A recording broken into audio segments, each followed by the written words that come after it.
Les casinos représentent le plaisir et le rêve, mais aussi les pertes et la dépendance.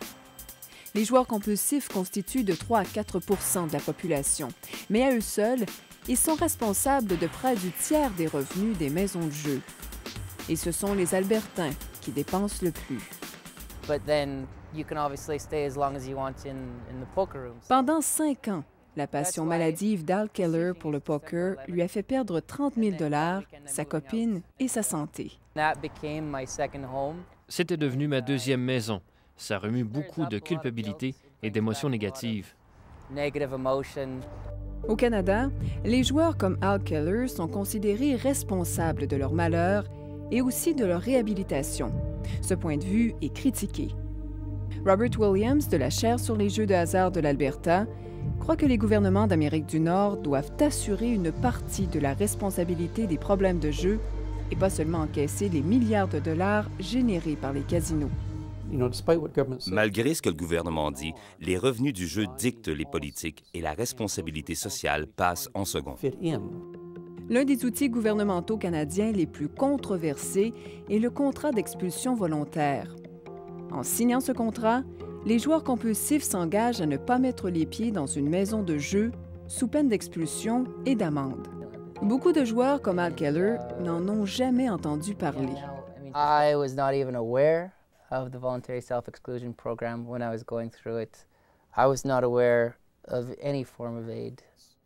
Et pour ceux qui le signent, son application, selon Robert Williams, n'est pas efficace. Le problème, c'est que beaucoup de joueurs signent ces contrats, mais les casinos n'ont pas de bon système pour surveiller ces gens.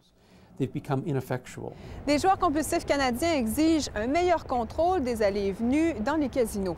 Ils estiment que les autorités des maisons de jeu ne font pas leur part pour respecter les contrats d'expulsion volontaire. C'est pourquoi d'ailleurs ces contrats font l'objet de poursuites judiciaires au Québec, au Manitoba et en Ontario. Et dans ces dernières provinces, un recours collectif de 3,5 milliards de dollars a été intenté contre les autorités ontariennes. Le professeur Williams participe au procès ontarien à titre d'expert.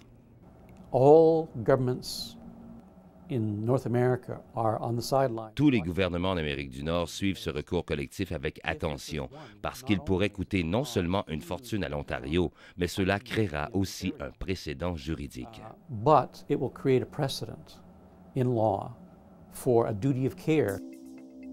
Robert Williams dit qu'une solution efficace aux poursuites existe. C'est le modèle européen où les casinos et les gouvernements acceptent la responsabilité partagée des problèmes de jeu.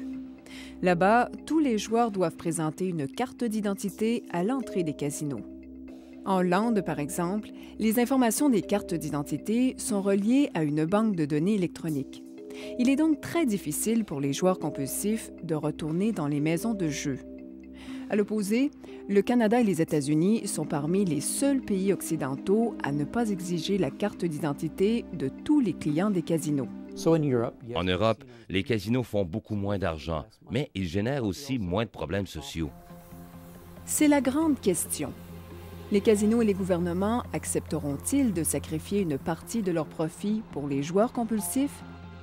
En Alberta, où les maisons de jeu encaissent des profits importants, le gouvernement croit qu'avant tout, la responsabilité repose toujours sur les joueurs. Je pense que ce que nous faisons est approprié et au bout du compte, les joueurs qui ont des problèmes doivent chercher des moyens pour s'en sortir. C'est ce que Al Keller a dû faire. Aujourd'hui, il évite les casinos comme la peste car il sait que leurs portes sont toujours ouvertes, même pour lui.